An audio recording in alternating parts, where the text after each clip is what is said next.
आपण टाकले लसूण हिंग आणि चांगलं परतून घ्यायचंय। टोमॅटो शिजून झाले।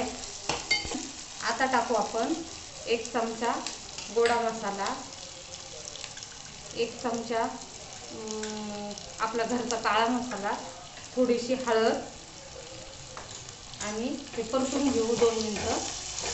टाकू आपण अख्खा मसूर शिजवलेला, थोडंसं पाणी टाकायचंय। याला चांगली उकळी येऊ द्यायची आणि कोथिंबीर टाकायची।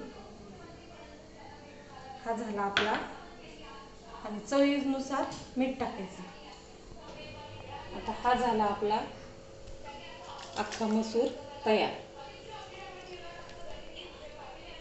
धन्यवाद। अशाच नवीन नवीन रेसिपीसाठी उमास किचनला सबस्क्राईब आणि फॉलो करा।